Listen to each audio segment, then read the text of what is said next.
welcome. You're watching Startup Street. I'm Megha Vishwanath, and with me are my colleagues Shruti Mishra and Mugdha Warrior. These are the headlines we're tracking for you from the startup ecosystem today. Prime Minister Modi announces a 1,000 crore rupee seed fund for startups. The Startup India Seed Fund scheme will provide financial assistance to startups for proof of concept, prototype development, product trials, market entry and commercialization. Sports media platform Nazara Games refiles the draft and prospectus with market regulator SEBI, kicks off India's startup IPO journey from 2021. Company had earlier filed its papers in February 2018 but could not launch the issue. Delhi High Court agrees to hear a plea against WhatsApp's revised privacy policy, but observes that it's a private app and people shouldn't join if they are not happy with the privacy policy. Health tech platform MFine raises $16 million in a new funding round led by Heritas Capital Fund. The company plans to use this fresh round of funding to strengthen its leadership team and its technology platform to create a virtual hospital network for its users. PureFit acquires US-based digital fitness company Onyx to energize its international portfolio. PureFit recently launched in the US with its energy meter tech.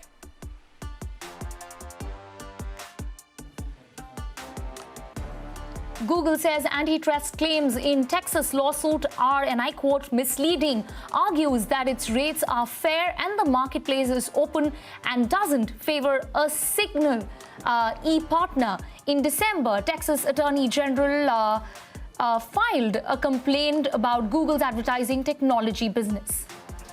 Southeast Asian ride-hailing and food delivery giant GrabMall's listing in the United States this year, according to Reuters, could raise at least $2 billion, making it the largest overseas share offering by a Southeast Asian company.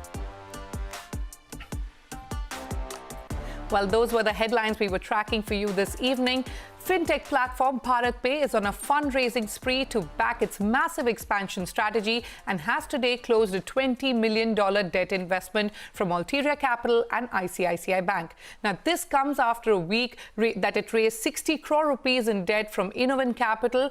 BharatPe, that has been aggressively building its lending vertical, disbursing loans of 200 crore rupees per month to merchant partners, has now set higher targets. It aims to disburse $2 billion in loans by FY23. To talk about the company's growth plans for this year, I'm now joined by Ashneer Grover, co-founder and CEO of BharatPe. Ashneer, welcome to the show. First up, you plan to make BharatPe a full-fledged digital bank for merchants. How do you plan to get there? Thanks for having me on the show. Yeah, we have very aggressive plans for the next 2 years. The way we have seen digital adoption at small merchants take up, especially during COVID, tells us that we are onto something really big in terms of a market. If I look at the small and medium enterprises, the credit demand there itself is $500 billion in India, or $500 billion. So it's a huge market. Sure. Unfortunately, it's not been addressed by the banks and the regular NBFCs. And therefore, for us as a fintech, it's a great opportunity to actually lend to this segment and build eventually what would be the first digital bank out of India. Okay. Ashneer, you've also set an ambitious target of disbursing loans worth $2 billion in the next 2 years. Where do you see this growth coming from? So the growth is going to come from essentially the same set of merchants that we address today. Okay. In addition, we are also getting into the distributor financing. So today, the loans that we give are underwritten on the individual retailer. We are also coming up with a new product where we will underwrite a distributor, and the distributor can sell its products on free credit to the retailers. So okay, between these two segments, I think the $2 billion can easily be disbursed out. And by when will we see this new product coming into the market? So the D2R product, or distributor to retail finance product, the product is already ready. It's under beta. Okay. And we are just preparing the go-to-market strategy. So my hope is by 1st of April 2021, it should be out full-fledged. Okay. Ashneer, you once said in an interview, and I'm quoting you, there is no money to be made in doing payments in India. So therefore, I ask you, in terms of revenue share, how big is the SMB loans business for you? It's 100%, right? So 100%. I'm true to my words. There's no money in payments. Anyone who's still trying to hope that they will make some bips on payments are living in a dream. Okay. The only real business is lending, and we are completely focused on it. So 100% of our revenue actually comes from the lending business. Okay, okay. So lending, 100% of your business comes from the lending sector. Also, let's talk about your POS business that grew to $2 billion in annualized transaction value in just 3 months, after it launched. What is the future of the POS business? I think the POS business is going the same route as the QR business. Okay. It's going to be a zero effective MDR game there, right? So you're going to see the commission rates really drop even there. And the hope is that the more card transactions also happen on 0% commission, the more it will lead to the merchant borrowing more and us lending more. So again, the card swipe business is going down the lending route as well. Okay, okay. So huge growth area for you there as well. Now, 2020 marked a year when fintech truly came of age in India. What is your report card for the past year across various verticals? It's been an absolutely amazing year. After the steep drop in April, we've seen things come back unlike anything before. So in 2020 itself, we have seen our overall TPV almost grow 5 times. So at the start of the year, we were doing roughly $1.5 billion annualized TPV, US dollars. Okay. And now we do 7.5 to 8 billion annualized TPV. So it's been a great year. Absolutely no complaint. It's led to the merchants adopting contactless payments, especially QR. Okay. Unlike it was a year of great tailwinds for us. Okay, great tailwinds. Ashneer, how much do you plan to raise to back BharatPay's expansion? Reports suggest, and they claim you plan to raise $200 million in equity and $700 million via debt in the next 2 years. Can you confirm these timelines for us? And, with this latest round, you've raised almost 200 crore rupees in debt. Can we expect more to come in the fiscal? And if yes, then who are you talking to for the equity fundraise? Absolutely. See, for us, capital is raw material. If you're in the lending business, it is absolutely raw material. So you are going to see a lot more fundraise coming from our end, both on the debt side and the equity side. On the debt side, we want to raise much more than the equity. But what I'm also trying to do is make it very, very uneventful. It is picking up raw material for us. That's the way how we see it. But the 700 million target is sacrosanct. And to get to that 700 million target, we'll have to raise $200 million of equity and another $400 to $500 million of debt for sure. Okay, okay. I want to ask you that if you have plans to acquire the PMC Bank. Yeah, so it's public knowledge now, so I won't deny it. Okay. We are bidding for it jointly with Centrum, and we let RBI take its due time and course with the process. But yeah, we are excited about that opportunity as well. Okay, okay. And before I let you go, IPO plans, when can we expect that?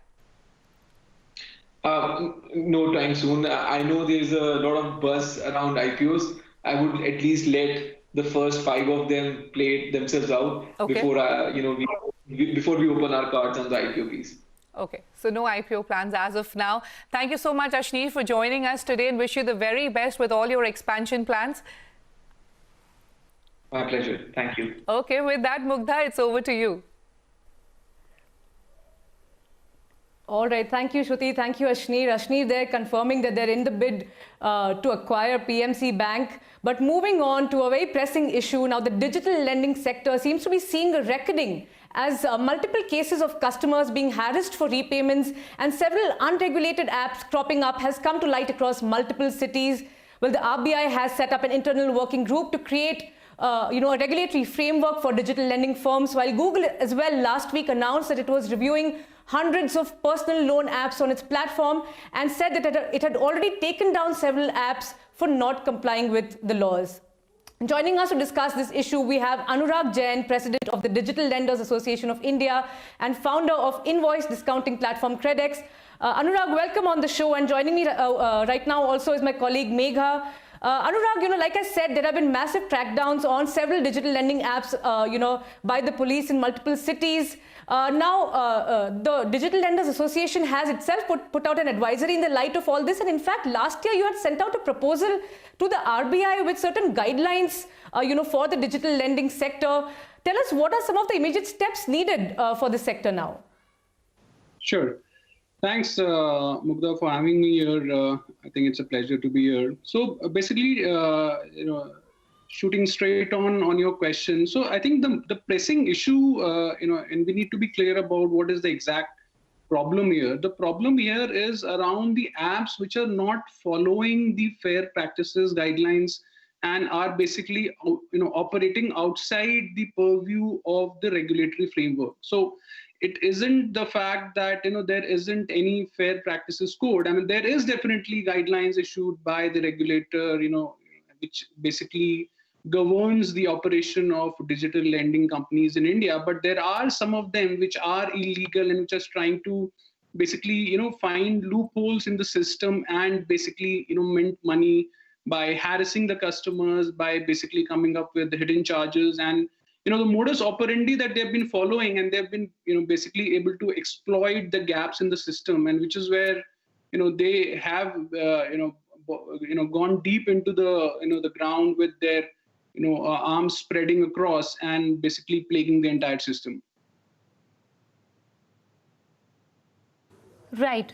Anurag, this is Megha here, and I'm just jumping in at this point. It is important to point out that the Reserve Bank of India has formed a working committee. Could you tell us how is DLAI working with them? There are, of course, this committee has external and internal members, but at this point, what is your top priority? What is the first thing that you guys are going to be doing together? Sure. So DLAI as an association and an organization have always been on top of this. And in fact, we started sending out representations, in mid of last year, as we were able to, foresee, something like this happening in the industry, because, being closer to the players in the system. So DLAI today represents almost 75 to 80% of the total disbursal volume that happens, in as far as the lending is concerned, with more than 85 top digital lending companies as a part of it. So we are definitely closer to it, and we started getting a sense that there are already a lot of these players who are basically taking care of the loopholes in the system and have started gaming the system. So we started sending the representations, quite early into this. But only by the start by the end of last year is when we actually started seeing a lot of harassment being done by some of these rogue and unscrupulous lending apps, which which were basically exploiting the system. So as a yeah, sorry. Go ahead. Yeah. So basically, as an association, we are basically trying to reach out to the regulators and the other government bodies, basically with our set of insights into these in this crisis, and with our set of insights into the system as to how we can basically at best try and contain it, because it is not possible to 100% clean the system. But I think if we are able to come up with some of these solid measures, I think we will be able to contain it to a certain extent. Right. Okay, I know as part of this containment process, of course, Google has also cracked down on personal loan applications. They have taken down hundreds of apps according to their official statement, and also asked all personal lending apps to furnish details on their compliance. More importantly, they have gone ahead and said that no personal app on their platform can seek full repayment on personal loans in less than 60 days. Could you go ahead and explain to us as to what is the impact going to be, based on this update from Google on the industry? Also, are you aware of how many applications have actually been removed? CNBC TV18 did try to reach out to Google, but we did not have a final confirmation on the names or the number of applications. But would you have a sense of what that number might be? So I think as far as the guidelines are concerned, the 60-day guideline, guidelines around the tenure was always there. And it was basically these lending apps which are rogue and unscrupulous, which were basically, sort of trying to game the system by saying that they will have a tenure of more than 60 days. But at the end of it, when they were actually disbursing a loan to a consumer, they were, having it for a shorter period as compared to the 60-day time period. And, I'll give you some of the sort of the characteristics of these illegal apps that you see. And some of them actually have been able to game the system quite a bit. So one of the most important thing that you would see in these kind of apps is that they do not have a proper KYC framework, right? So they would not ask for your KYC documents, or even if they do, they would do a very, very thin authentication process. Another red flag that we see is that most of them are very, very short tenure. They would give you a loan for 7 days, 12 days, 15 days, 20 days, and so on and so forth. They would not do any kind of, let's say, credit bureau checks, which are very, very important and sacrosanct as far as the credit underwriting is concerned in the digital lending industry. They would not even do your income verification. So basically, what they're setting up, is a debt trap for the consumer. They want you to take it up, and then that is when the game starts. That is when they start with their atrocious collection practices, sort of, So, Anurag, getting into personal data and, trying to reach out to your contacts as well. Yeah. Right. Okay, no, these are really important red flags that you've pointed out, and I hope viewers do acknowledge that these are something, red flags to watch out for. But coming back on the Google issue, while the RBI has set up a working group and they're, looking to bring out regulatory framework, how has the industry taken these new rules by Google, especially asking all apps to furnish these details and the 60-day period, for loan repayment? Have companies written to Google with some concerns? So basically, I think, we should not isolate one particular company, to be able to tackle this entire menace. I think it has to be a collective effort. The regulators have to work with all these companies along with the other think tanks in the market to be able to come up with a regulatory framework for these digital lending apps. And I think the regulator has rightly formed a working committee who will basically look into it and given them some time to be able to understand the issue.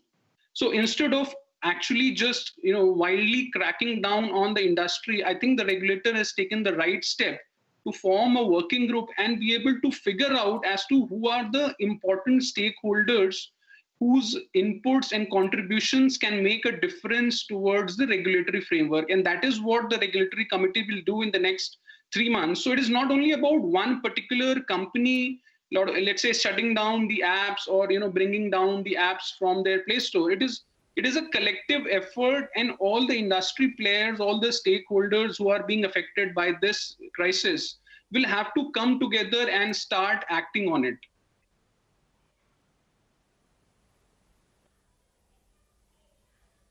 Okay.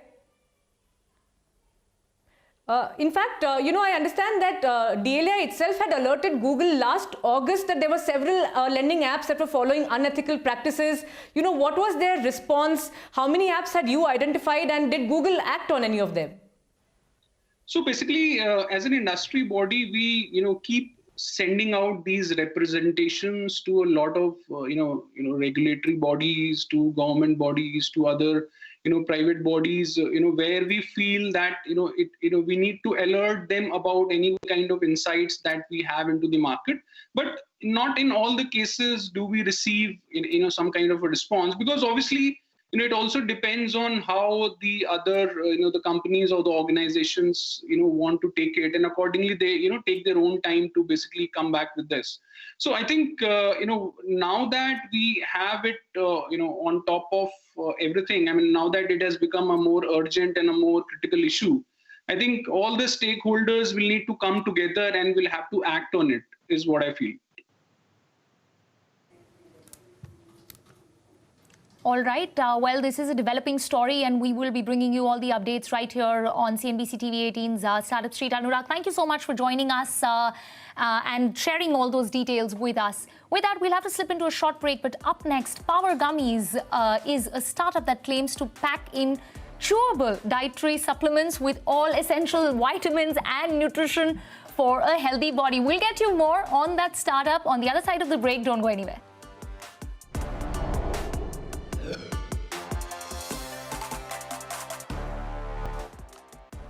Welcome back to Startup Street. A gummier day will keep health issues at bay, believes Divij Bajaj, the founder of nutraceutical startup Power Gummies. Founded in 2018, this chewable dietary supplement claims to be packed with all essential vitamins and nutrition for a healthy body. To know more about Power Gummies, joining me now is its founder and CEO, Divij Bajaj. Divij, welcome to the show. Now, there are a plethora of nutritional alternatives present in the market, promising to take away the concerns in form of pills or capsules. First, how did you come up with the idea of gummies, and tell me, what is the USP? How are they different from competitors? Thank you for having me here. So it's a very interesting story. My mom actually hated pills. Okay. And anything that came in the format of pills was a medicine for her. So when she got a back problem, she was diagnosed with 4 or 5 vitamins. But since they were in the format of pills, she would refuse to take them as they were strictly medicine for her. And that's where, I found out that that's the biggest barrier in the nutraceutical industry, that anything that comes in the form of pills, we tend to believe that it's medicine. And that's what led me to different innovations, to find different alternatives. And after 17 failures of trying it with chocolates, brownies, finally I landed up with gummies. Okay. So after 17 failures, it was gummies for you, and you've launched 2 variants, which are basically your hair and nail supplements and a beach body supplement. Tell us about them, and also take us through the growth numbers you're currently seeing. Done. So when I talk about USP, which I think I missed before, we believe the motto, health powered by happiness and backed by science, enlightening 2 core issues that we focus on, which is happiness and science. And when I talk about happiness, they are super tasty, they are vegan, they are gluten-free, gelatin-free, and has no sugar. Okay. When I talk about backed by science, what we do differently is that we don't sell individual vitamins. We sell the wholesome nutrition for the problem. Like for hair and nail, we'll give you the complete solution. Like it will have biotin, folic acid, zinc, and all essential 10 vitamin and minerals that are required for hair and nail growth. Sure. When I talk about the second variant, that is the beach body, we provide you with complete solution, wherein we understand that you need something for bloating, something to reduce your cravings and to give you a sweet little tasty gummy to do that. Okay. And that's why we have this composition with vitamin C, L-carnitine, and it is super effective, as we have topped it with green coffee bean. Okay. Also, Divij, take me through the growth numbers that you're seeing currently. Sure. So from the very start, we had huge response from the customer base, and starting with the sales of 9 lakh a month from first month itself, now we have reached to 1.5 crore a month. And that's all thanks to the love and response that we have got from the customers. Okay. Also, Divij, you have plans, I believe, to launch about 40 variants. What is the timeline, and what are the segments you will be looking at? So we have plans to cater to the whole nutraceutical market. And we'll be doing that by launching 40 variants. Like you said, we have them in pipeline. The immediate next variants that we are launching is gummies for period pain relief, as we believe that that market is still untapped, and that's a big market that needs a solution. The other variant that we'll bring after that is collagen gummies, which would be for skin. And then you'll be seeing probiotic gummies, omega gummies, multivitamin gummies, gummies to help with sleep, and a lot more. Okay, we'll surely keep a watch on that. But Divij, the pandemic has led to a disruption in the vitamin and health supplements market in India, with consumers looking for easier, nutritional results amidst fast-paced lifestyles. What is the kind of potential you're seeing for the venture? So after pandemic, I think people have become very aware. It was very difficult in India to spread consumer awareness when you talk about the health industry. But after pandemic, people have become very aware. They want to learn what is happening. Pre-COVID era, if you realize, there were hardly people who would realize what is the importance of vitamin C. Now, if you ask, even the kids would tell you what is the importance of vitamin C. That's the kind of whole ecosystem growth that we are seeing in the health industry. And I think this will be a great boom for the whole industry. Okay. Also, Divij, how do you really plan to market Power Gummy supplements as genuine over-the-counter products and become a part of every household? What's the marketing strategy going to be? So we develop a marketing strategy keeping consumer awareness and consumer education in mind. And that's why we create a mixed blend, which would have influencer marketing, micro, macro, because we believe that it is very easy nowadays to reach out to people, to explain them through the people that they like to watch, they like to see, they like to look upon. Okay. So I think influencer marketing would be a big thing that we would keep even in future as our marketing plan. Other than that, we focus on digital marketing, OTT platforms, and YouTube. Also getting a Bollywood celebrity on board, is that part of the plan too? That is still under progress, okay. But soon there'll be a great announcement for that as well. All right, Divij, thank you so much for joining us today and appreciate your time. It was a pleasure talking to you. Thank you so much. Thank you. Okay, with that, it's a wrap on this edition of Startup Street. More news and updates coming up on the other side.